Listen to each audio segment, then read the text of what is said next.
Today on the Videomaker Podcast, we talk about what you can and can't learn at film school. We try to figure out what clues the new Dropbox Clipchamp collaboration tells us about cloud video editing, and we discuss the latest version of the new TriCaster Mini. All that and more coming up.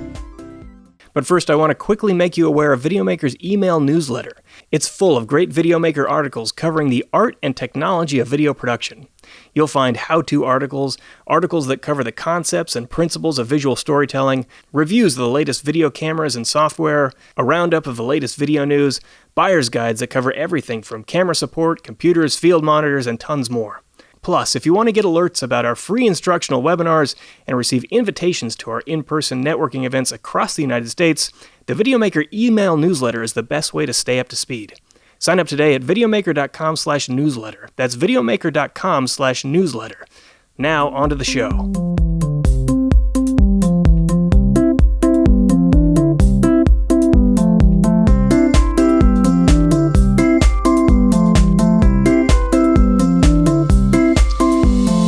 Welcome everyone to the second Videomaker Podcast. I'm Mike Wilhelm, and with me to my left is Nicole Lajeunesse. Hey. And today, let's see, I'm sitting in the hot seat. Chris is not here today. He's taking vacation in an undisclosed location. So today, we're going to talk about basically how we each got started with video, and also we'll talk about basically what kind of techniques self-learners always miss, essentially. It's the things that you kind of need the classical formal education to learn, or at least some sort of guidance to learn.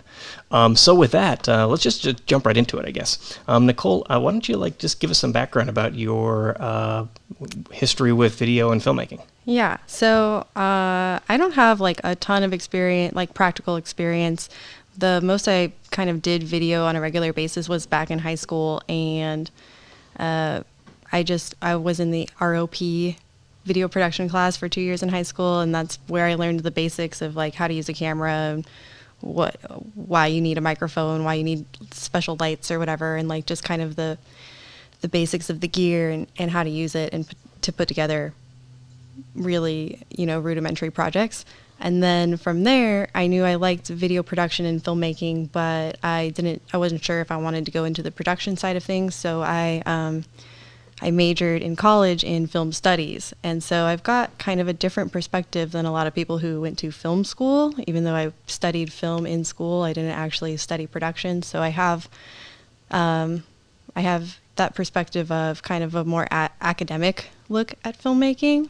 And then most of the filmmaking experience I've had since high school is just ad hoc projects and helping friends out and doing my own kind of more experimental stuff. And yeah, that's basically me. I guess the big difference there between, the classical approach of going to film school, and in your case, studying the artistic side of things, I guess, more so than the technical application of them, is you may not have learned the proper way to coil a cable necessarily, right. but you could break down a scene and do some in-depth analysis of what is certain imagery and audio mean, and what is the director trying to convey with it? Yeah, exactly. So I have a lot less hands-on experience with the cable coiling and the plugging in of different inputs to different outputs or whatever.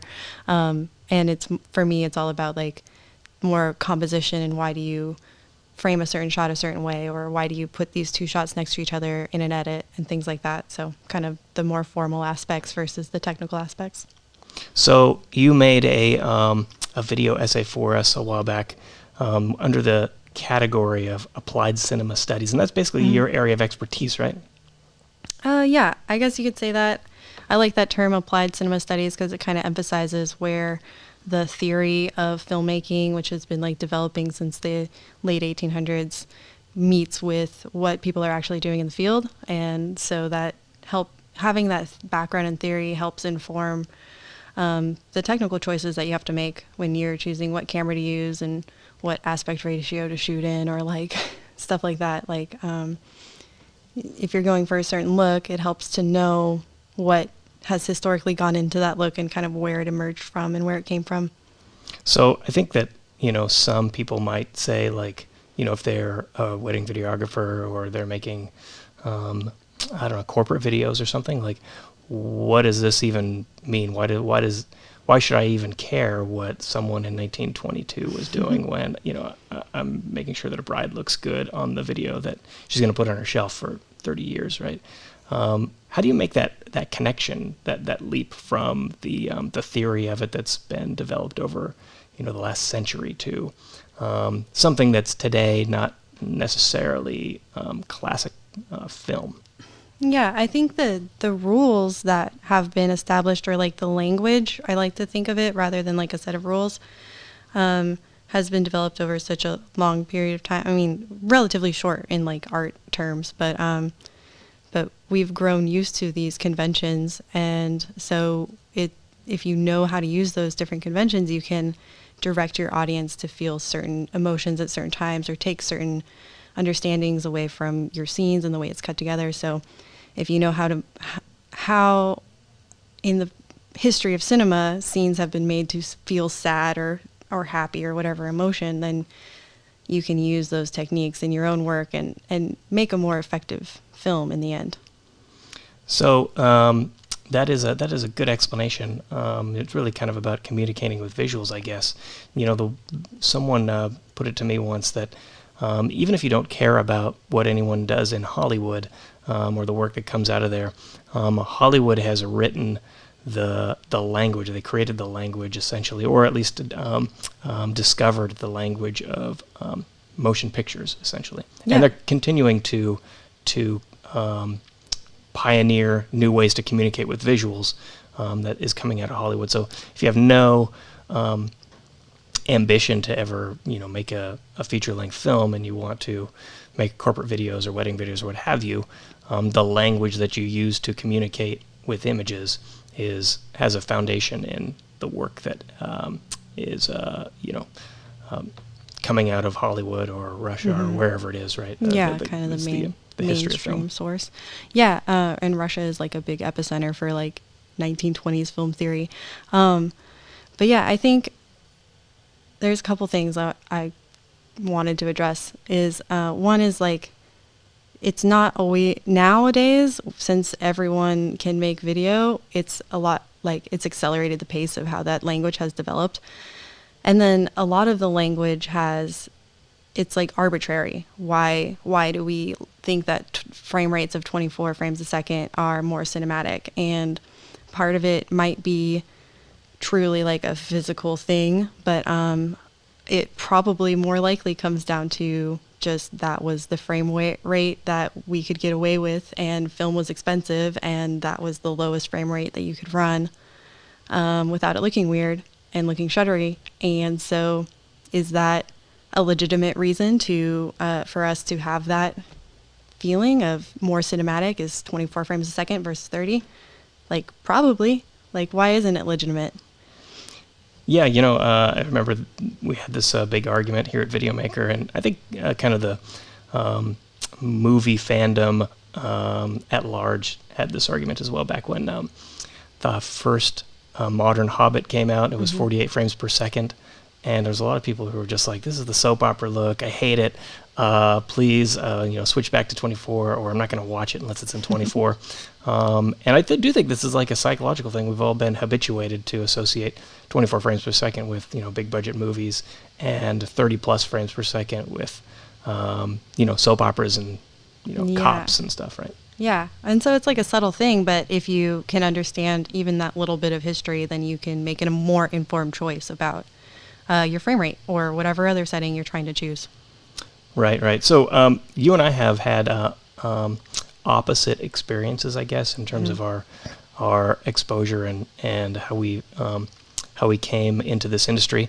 So I was started by making videos in high school, essentially, and mostly self-taught. I was in a high school class that was focused on making the school's website. So this is the early days of the internet, but the job was to make the website, and our teacher at the time had this hunch that video was going to be a pretty big deal on the internet someday, so his class better get into it. Yeah, smart. So there's a small segment of students that were responsible for making videos, and we were just like, we took a camera and we went out and we shot a bunch of stuff, and then we had Premiere and we started to piece it together, and we're like, hey, this kind of looks like something.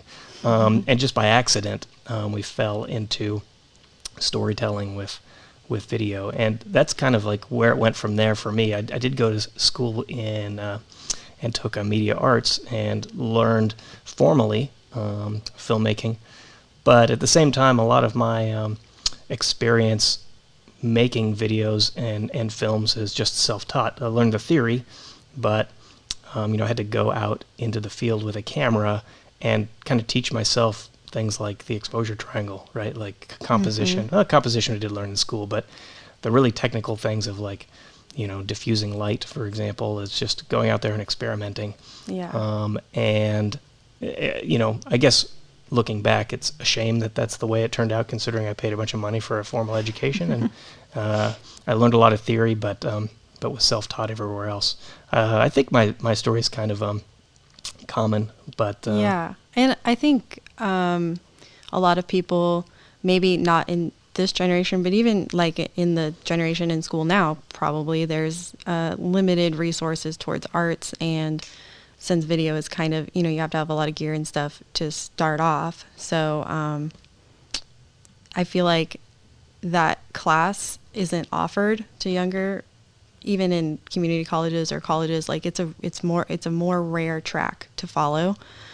So that formal education kind of doesn't exist in a lot of places, and so you have to piece it together however you can.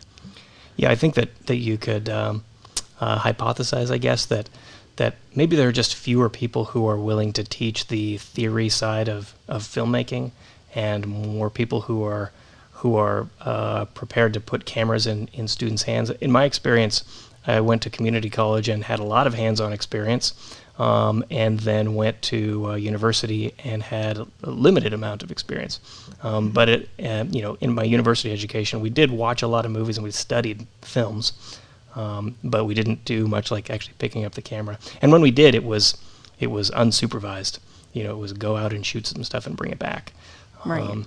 And so I chalk that up to this industry kind of being an every person's industry where anyone can get into it, and a lot of people do just jump in and are self-taught, and they share their experience with others.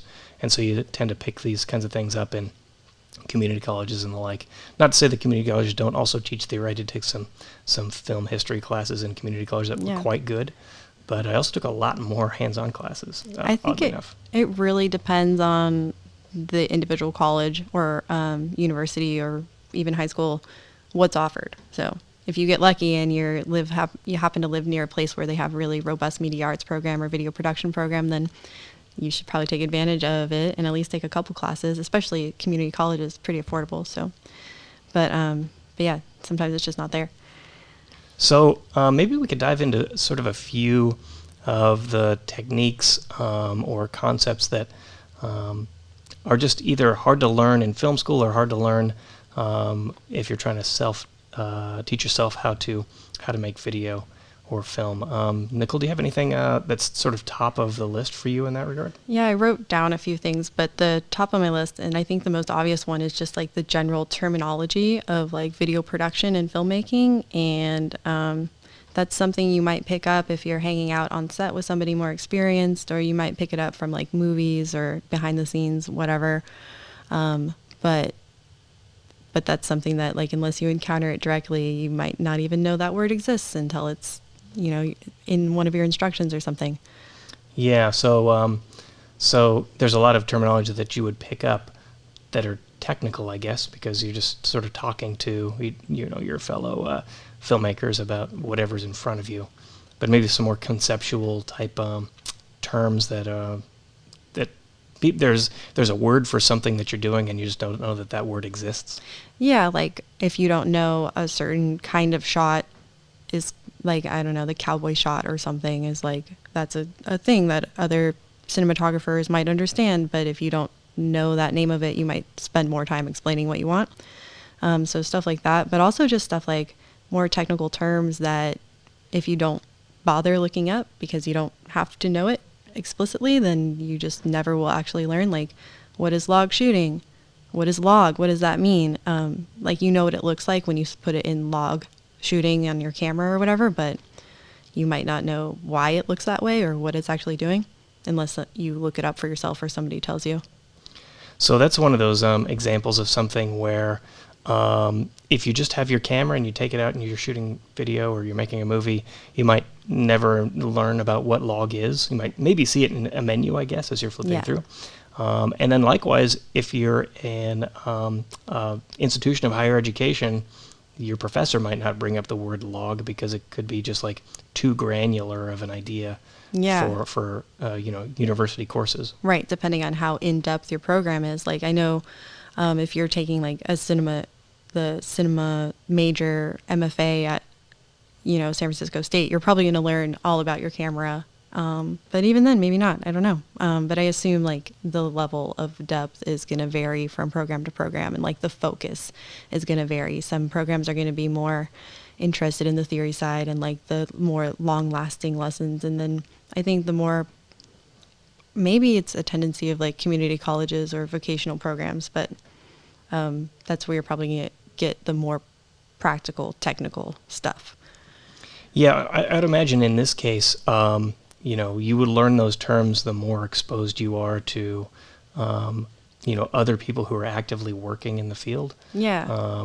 Someone might, look over your shoulder and go, "Hey, what are you doing? Why aren't you shooting in log?" Right? Yeah. Or you might, like, I can totally see this happening of somebody putting it in log and being like, "That looks too weird," and not knowing that how valuable it is or can be, until somebody is like, let's do this project in log and then shows them the potential of whatever. But that kind of speaks to another thing I wanted to bring up is there's like different ways to learn things too. Of like you can literally like take your camera and put it in every different setting and see what it does. Or you can be the type of person who like opens up the manual or like different levels of research, like opening the manual or going online and doing a search of like, how do I use this camera? How do I get this specific kind of image, and do like your preliminary research on your own. And maybe it won't be as structured as like a course in photography or videography, but you will probably be able to pick up the basics at least if you do like how to shoot video in Google, that might be good enough to get you started. And then there's people who are like really seeking out that expert opinion, and even if they're not in like a university or school setting, they're still reaching out to people and looking for mentors and working on different sets and things like that. So all of those different experiences, if you encounter something like log or something like HDR or something like that, you might have a totally different experience in that encounter depending on like who you're with and what prior knowledge you've already like sought out. Mm-hmm. And I think in those cases it really takes an openness and an enthusiasm for learning these kinds of new concepts, because in some cases, maybe log is a great example. It's like trying to really understand what log is actually, there's a lot of technical work there, right? Like to try to figure out or try to grasp the concept of logarithmic curves. Like I remember that word from, my trigonometry class, but that's about it, right? Like, so if you didn't have this enthusiasm to dive in and learn what is log really, other than something that you should use occasionally, can be challenging. And I can imagine that there are some people who may lack that enthusiasm, and they're told by a mentor that they really should shoot log, and so they just start shooting log without thinking much about what is log and how do you really exploit it, other than, it just being the way you should do things. Right. And I think whether you're in school or not, there's like, that speaks to like a tendency towards people in general, I think, to kind of solve the problem and then stop. Like, okay, I shoot in log and I get this result. And maybe that's all you really need to know, honestly. Like, you shoot in log, you get a flatter picture, you can have more flexibility when you go to color grade it. Like, cool. You don't need to necessarily know the difference between like the linear versus logarithmic, like color capture, like however, I have a decent understanding, but I still have to like read through the specifics if I want to like talk about it and feel confident in what I'm saying about it. But yeah, like if you have a working knowledge and you solve that problem, then why spend time going further? Sometimes. Yeah, for me, it's just like a learning, trying to fix your own car, right? Like in some cases, you can do things like change your car's alternator, right? Like, I know that the electrical system is messed up and replacing the battery doesn't work, so I'll replace the alternator, and then problem solved. Right. Right. But there's a big difference there between that and sort of understanding how your engine works and how the power flows through it. Yeah. That and having that kind of knowledge can help you troubleshoot additional problems along the way.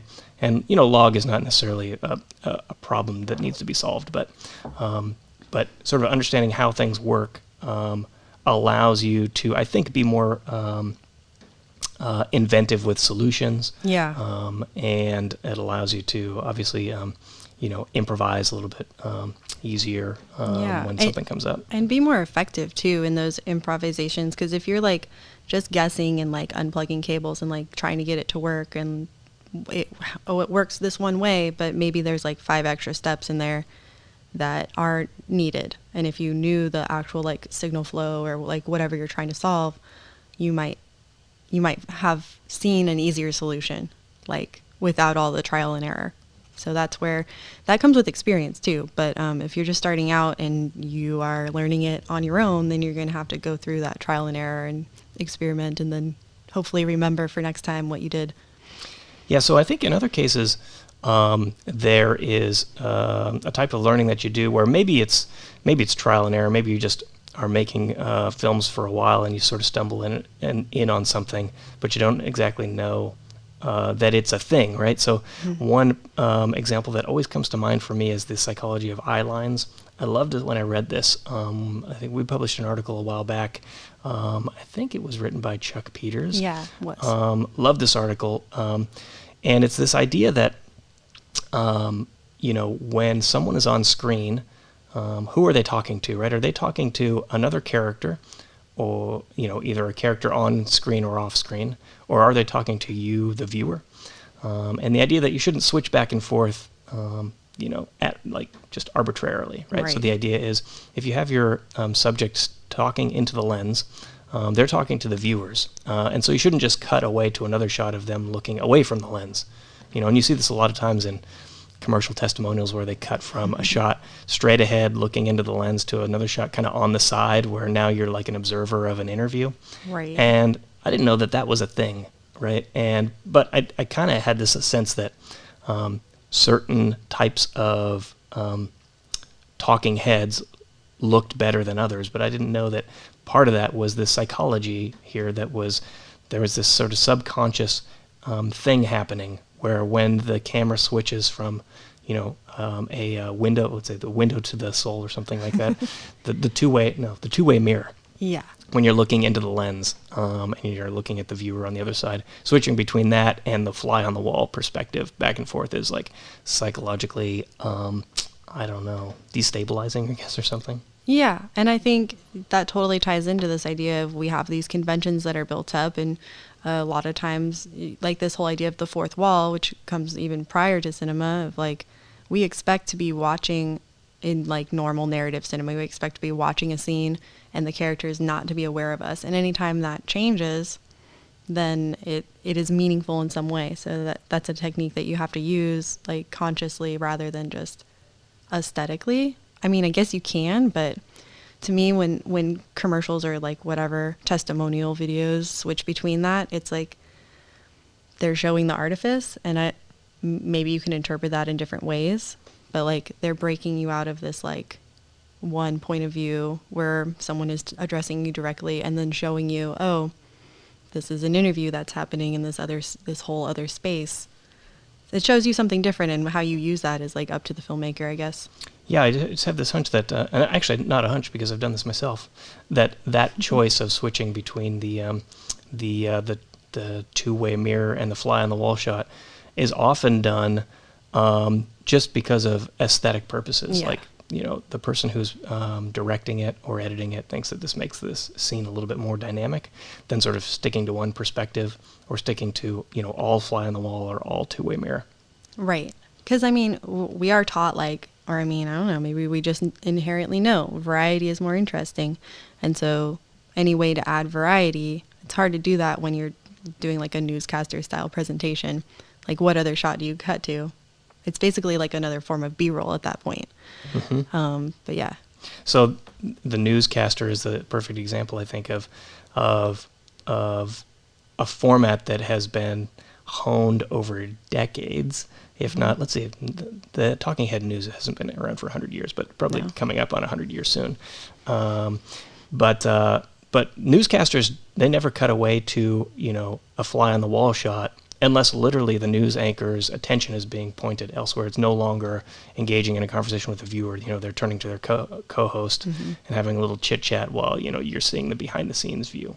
Like you're now like leaving this scene, right? Right. And the time where they're talking to you is over. That's like written in stone. I mean, that's how news works, right? They got it figured out. And that's just one of those things, I think, where if you're self-taught, this concept of the two-way mirror and the fly on the wall, I don't know, maybe I'm wrong here, but I feel like you'd never learn it until, you're taught it by probably, some formal educator or maybe a resource like Videomaker. Yeah, I think that's true. Although you may have an intuitive sense, like I think you mentioned this before, is like you may have an intuitive sense of that's not quite right. And so maybe you'll correct it just intuitively if you're really in tune with like your own tastes and like what you're trying to achieve. But that takes a lot of like self-reflection almost, I feel like. Yeah. I mean, not only self-reflection also, but a critical eye towards the industry, right? Like sometimes, and this is the case, I think with this particular technique of switching back and forth between these two angles, it's like an industry trend and you sort of see it all over the place. And you're like, I should do that. Yeah, exactly. When actually, that's kind of, rules are made to be broken, I guess, but. Right. And you can be trendy, and still make a good product. Like being trendy isn't necessarily bad. Like there's a reason people are attracted to these things. But yeah, I think you see things. We watch videos all the time, like on all different sorts of screens and in different contexts and whatever. So we kind of, just from that experience, have our own tastes and our own what we think will look good or like the aesthetics that we're attracted to. And so I think we kind of inherently imitate those. So if we see it a lot and we think it looks cool and it's done by somebody who we admire, or like a brand that we admire or a director that we admire, however you want to like look at it, like it makes sense that we would try to emulate that. The only problem comes when like it gets taken out of context. And I think that's where like a good foundation in like basic techniques and film history come in. So you can bring that context into whatever choices you're trying to make. Yeah, for sure. So I guess the lesson is, go to film school, kids, or read books. or at least just be curious about it. Like, I think that reading a couple good books on film history probably is enough to get you going in the direction of thinking critically about the movies that you watch. And a lot of film school for me was, okay, I find this movie interesting.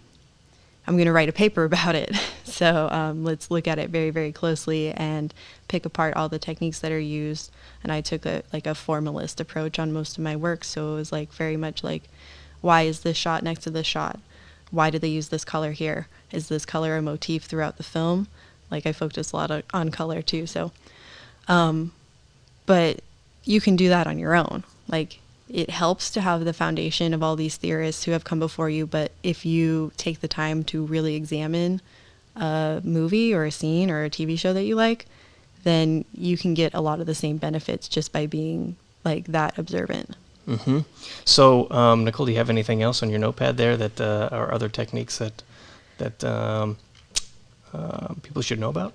Kind of two things that go together, and we've already talked about them a little bit, but just to explicitly state, like going to like a formal program in film production is helpful because it helps you identify your mistakes and it helps you find ways to fix them, because that group critique that comes with a lot of these like film production programs, anything creative, you're going to have a critique. That gives you a different perspective, and it might help you find like creative solutions to things that you didn't even know were going wrong or couldn't articulate what was going wrong. So you needed someone else to like observe it for you. And even if you're not going to go to like school, like just show your work to other people who are passionate about film, and you'll probably get some of the same kind of insights. And then the other thing is, school really helps you, like a formal education helps you step outside your comfort zone, because you get these assignments and you have to do them. And maybe you don't like documentary, but you have to take a documentary class, or maybe you don't like, making a short film, but now your assignment is to make a movie that lasts no longer than 1 minute. Like, you might not like that idea, but you're going to get something from doing that exercise. So, like a substitute for that might be like film contests or challenges or things like that. So, this theme that we've touched on a couple of times here is, I guess there's got to be a term for this, and I don't know what it is. It's like communal learning. Mm-hmm. So it's not necessarily the idea that, a professor is going to lecture and teach you something, but just being exposed to others who are in the craft and who will give you feedback on things is a valuable source of improvement. Yeah, definitely. That's one of the, like, when people ask me about my experience going to grad school, one of the main, like, things that, like, big benefits of going to something as intensive as, like, an MA program is that you are going every day and meeting with people who who are really passionate about the same thing that you're passionate about.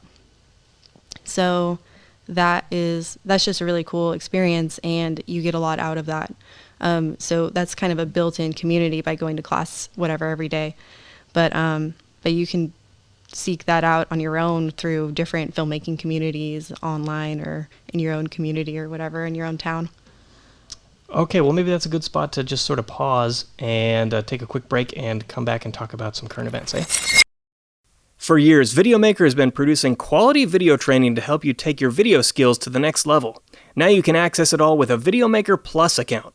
We've got courses covering it all, from learning about how to navigate your camera with our course on camera controls and settings, to learning about color grading, or even how to start a video business. Videomaker Plus has something for you. The Videomaker library's content is split into 4 levels. If you're just starting, try our inexpensive starter level membership, which gives you access to essential video training and a digital subscription to Videomaker magazine. For the most professional training, go all the way up to our professional tier membership, which gives you access to our entire library of training and covers advanced concepts like running a video business or becoming a documentary filmmaker. Plus, the professional tier is the only membership with access to our popular webinar recordings. Get started today for as little as $1.67 a month, $1.67. Sign up today at videomaker.com/VM+. That's videomaker.com/VM+. Okay, so let's see. We've got a couple of items in the news today, and the first one, actually, I'll throw it over to you, Nicole. There is a new platform for video editing with Dropbox. So Clipchamp, which is already, they already offered cloud video editing, so browser-based editing, has partnered with Dropbox for an extension where you can edit your videos that are stored in Dropbox directly in Dropbox, either in the desktop app or in the browser. So kind of the same idea that they are already going with, of being able to edit and collaborate in the cloud and not use your own computer resources to do that editing work. And then similarly, Humanized, who makes the Views VR camera line, they have a few cameras in that line that we've covered, has also announced a, sorry, I was trying to bring it up, but cloud-based editing workspace, basically specifically targeting VR producers. So both of those to me are really interesting in this trend of moving the editing workload and like resource load to the cloud versus relying on local machines to power that process. So thematically, that is an interesting thing, right? Like, we're seeing more and more of this. So YouTube has done this for years, I guess. They've had the editor built in. There's another editor. Actually, I don't know if they still exist. We got to look it up. WeVideo did this. It was like an online video editing platform. And I'm gonna check on this. Yeah, they're still there. So this is more and more of a thing, surely, to help people edit videos without a powerful machine. Yeah. That being said, I think every implementation of this has been pretty simple, right? Like, this is really basic video editing that you could do on a mobile phone pretty easily, right? Yeah, so far it's been at least the solutions I've seen, with maybe an exception or two, have been targeting beginner editors. So just like super basic workflow for people who don't want anything on their computer, who don't want to deal with installing an editing program or editing software, and just want to like cut up their video real quick. There are kind of more professional solutions. Bebop is one, and I don't know I learned about them a year ago, I guess, and I haven't really followed up with what they're up to these days, but they were targeting a more professional market. And I think kind of as if people pick up on this trend and if there's a demand for it, the offerings will only become more robust, and they'll be able to support more elaborate editing systems, or maybe even like Premiere or whatever in the cloud.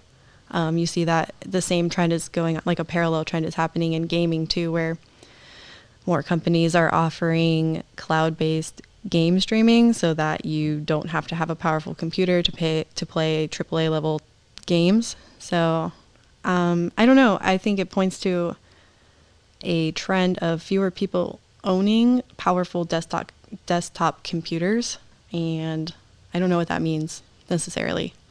Yeah, so it's certainly the case with gaming, right? Like gaming is PC gaming is resource intensive on a computer.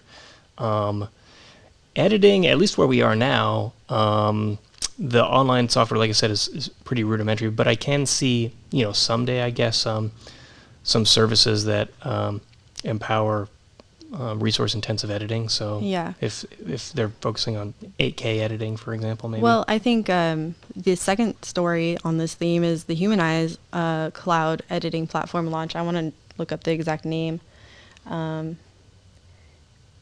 but it is for VR editing, or more probably accurately 360 video editing and 180 video editing, and those are very large files. So I think that's where the like resource intensive workload comes in, and so they're trying to make it their technology and their cameras specifically, but the platform is open to any VR footage, but they're making that editing process more accessible. And we've already had, like in our own testing, have had problems even on our most powerful machines editing this high resolution 360 footage. Yeah, for sure. I mean, definitely with 360 video, just simple 360 video can be resource intensive because of the stitching process. Yeah. And it becomes more complex, obviously, the more cameras that are involved. Most consumer cameras right now that are 360 are only 2 lenses, but, you can get a prosumer level camera that's got 6 or 8 lenses, and then you're really talking about having a hard time stitching them all together. So it seems like it's much more applicable to that market, assuming that the 360 cameras generally don't get to a point where there just like is no stitching required. Which it could, and maybe that's another way to solve this problem, is to just make the stitching happen in camera. A lot of cameras already offer some level of in-camera stitching, so that could be another direction.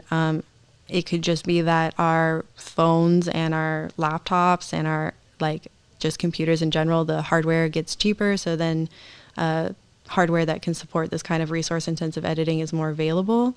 But I think it depends on what people want from their devices, and it might be more economical to pay for a cloud service where you don't have to maintain the machine, you don't have to do any hardware updates or anything, and you can just edit wherever you want on whatever you want and not have to worry about it.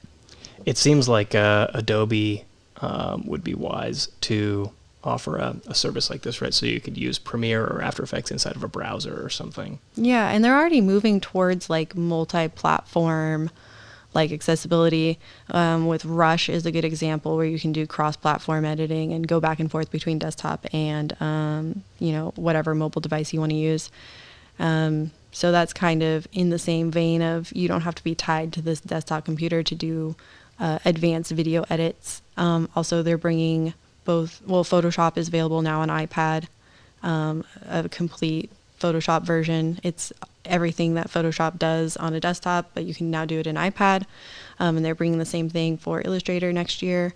So I think that there's a general recognition that people don't necessarily want to be at their desk all the time, and companies are looking for different ways to kind of handle that, on top of the fact of just some things take a lot more hardware resources than the average person has.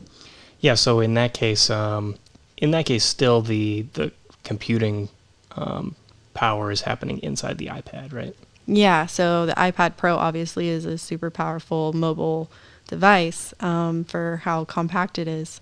And I think that's why that, and like a close partnership with Apple, is why Adobe's been able to bring the full like power of Photoshop to the iPad. So as devices get more powerful, and we see with the development even of phones and the cameras on those phones and the way that the cameras and the chips are processing those images, like, technology is getting smaller, and I think everyone, that's obvious, but like, yeah, it gets more powerful all the time. We can do more and more with it. So I guess the main takeaway from this story with Dropbox is this specific implementation is not super exciting. I can't imagine there's going to be a lot of people who are listening to this podcast who are going to like suddenly use Dropbox as their main video editor. But it certainly is an indication of the kind of direction we're going. So I don't know. I mean, I guess we got to jump in here to try to play with it, right? Like, is it closer to an iMovie experience, or is it closer to like, the YouTube experience, YouTube editor, where it's like you can trim the front and back off of a clip, and you can put a graphic on. Right. That's about it. Right. I'm not sure. And yeah, I think there's going to be a range, and I think that the trend is there. We'll see if consumers pick it up or not. Yep.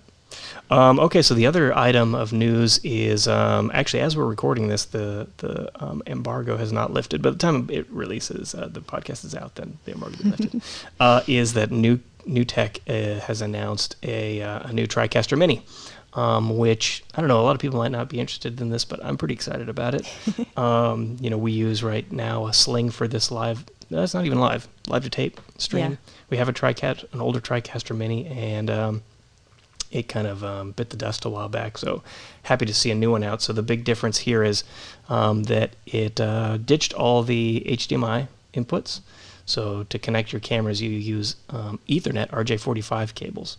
So it's NDI is the standard. And it comes with 2 adapters for cameras, and the idea generally is you plug your cameras into these adapters, and then you plug the adapter via an RJ45 cable into your network, wherever that is. Like, that means going straight into the TriCaster Mini or into the wall that goes through your server closet or something, and that's how it's all run. So there's a number of cool features here. It'll do 4K, which is new, but otherwise it seems like it's a lot like the current TriCaster Mini. Outside of those updates, there's some like paid upgrades you can get. They offer a new subscription service, which is called Premium Access, and it adds some things like you have the ability to have the TriCaster interface controlled over an NDI connection to another computer. So, for example, if you have a live production like we have here, not live to tape, but if you're doing a production like we're doing here with multiple cameras, you can have someone, on the other side of the building, Matt in his office could bring up the TriCaster interface and control it from there just because he's connected to the internet. Not even connected to the internet, but our local network. Right. Which could be interesting if you want to set up like a remote control room or something. Yeah. So New Tech pioneered this NDI technology, right? I think they owned it a few years ago. Yeah, they created it. And they've kind of been spreading it out into different applications. So it makes sense that is the kind of the connector of choice. And I see a lot of potential of just cleaning up the cords and stuff like that. And the flexibility of like placement and stuff is cool. I think you mentioned, though, that they got rid of the HDMI connection because of this. So the HDMI connection is just not there. Which I'm sure will be disappointing. Yeah. I don't know.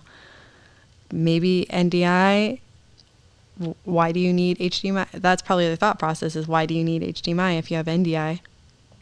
Well, I think the why is so you don't have to buy one of these adapters, which if you go onto New Tech right now and try to buy one with a New Tech logo on it, it's going to be $1,000 for an adapter. Wow. Now, how much is it comes with a couple, right? But how much is the Mini itself? It comes with two. The whole shebang, the whole the box with the switcher in it is $9,000. Okay. Yeah. So not a cheap thing. No. If you're gonna do a live production, for my money, it's like it's a great deal. Like we use the sling here, and I forgot the price of the sling. It's probably $1,200 or something. Yeah, something like that. The TriCaster Mini is really a step up, and it's a fully robust, fully featured streaming tool. So I think you're going to see a lot of churches get these things, schools. I'm hoping we can get one in here. I think Chris prefers the sling to the TriCaster. I prefer the TriCaster to the sling. So we'll at least try it for a while, I guess. I don't know if I have a preference. I don't like the iPad interface that much for the sling. So I kind of, for that, functionality-wise, they both do the same thing. But interface-wise, I kind of like the mouse and keyboard of the TriCaster. And then before, when we had the switchboard, that obviously is the most ideal situation. So, but other than the interface, and I think the connections are more limited on the sling, probably. I don't know. Maybe I'm not a hardcore user, and I don't have a ton of use for a bunch of downstream key inputs or whatever, and it just doesn't matter that much to me. I just need the 4 inputs of the sling, and I'm good to go. Yeah, the sling actually gives you all you need for a simple stream. If there's anything that bugs me about it, it's the latency between what's actually happening versus what you're seeing on the iPad. Yeah, that can be distracting if you're watching it on there. Right. So right now I'm trying to do this switching and actually failing kind of miserably at it. That's the other thing I need. It's hard to do two at once. The real thing is this needs to be I need to be able to see it right in front of me. It's too much in my periphery down here. But at any rate, the delay is if you start to speak and I want to switch to you, if I switch as soon as you start speaking, then you're going to sit there staring for about 1.5 seconds before you start, just the delay between that happening. Yep. So that's kind of annoying, but not the end of the world. It is a super economical thing. So, Yeah, in the world of streaming solutions, the only I don't know, you'd have to get some kind of capture card or something for your computer that you already own, and then that would probably be a cheaper solution. Yeah. Yeah, you can do that with get a Blackmagic or something, input all your cameras into your computer, and then use Wirecast. Yeah. That works. Actually, maybe we should try that. But at any rate, so that's coming out this month. I'm pretty excited about it because, usually when a new TriCaster Mini comes out, they send us one to use for a while, and we can play with it. We got to use a TriCaster TC1 recently because we're helping a church down the street set up their streaming setup, and the TC1 is the real deal. The TriCaster Mini is the entry level, and this is the real thing. Yeah. The TC1 is super cool, especially you get all the remote controlled cameras and everything. Really neat. I would love to have that in here, but it would be there'd just be a lot of cables running around. And maybe not with the NDI thing. Yeah, that's right. Well, you at least have monitor and keyboard and mouse and control panel. True.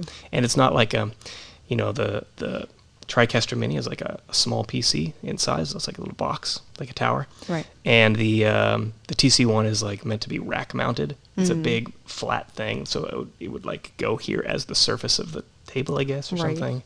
So it's kind of clunky in that regard, but so meant to be installed, I guess. Both of them probably are meant to kind of live wherever they are, versus the sling, which it actually is sold with a backpack, so it's obviously meant to be more flexible in that way, where you can just set up wherever you have the internet, basically. When they came out with the first TriCaster Mini, their big thing was you're up and running in 5 minutes. Now, that's granted, you have everything you need in front of you, and you know exactly how to do it, but you could do it.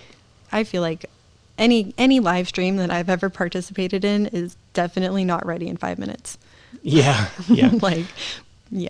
Well, it seems like most of the setup, even if you have all the equipment ready to go, it's just getting it set up to actually stream the signal out to whatever platform you're streaming on. Yeah. That was always kind of a pain. There's always something weird that happens too whenever you're setting up a stream. It's like either the settings you put in didn't save right, or your RMTP key didn't like input correctly and now you have to do it again, or just like this cable went bad between now and the last time that you used it, and what the heck. But yeah, there's always like some weird thing that happens at the very last minute. So other than that, there's like no other camera news. Actually, there was one camera that was announced, I think literally today. Today is the, I don't have the thing, the calendar in front of me. Today's November 4th? Yes. No, it's the 6th. Oh, okay, November 6th. The big thing is, it's not really a big thing, I don't think, but Canon EOS RP-A, yeah. I guess, the astrophotography version of the Canon EOS RP. I didn't have a chance to look too closely at that, but I'm curious about what specific features make it like for astrophotography. Yeah, I don't know either. So maybe we'll save that for next week to talk about it when we actually have a chance to read about it, right? Okay, well maybe that's it for today. I think so. Okay, first podcast without Chris here. The big success here is we got everything turned on and running and recording. It's a complex setup, and Chris wrote some nice instructions for us. So with that, I think we'll call it good, and we'll see everyone next week. Bye-bye. Right. See you next time. Thanks this week to Chris Monlux for configuring our podcast in a way that lets us record without him. For Nicole Lajeunesse and everyone here at Videomaker, I'm Mike Wilhelm, and you've been listening to the Videomaker Podcast. We'll catch you next time.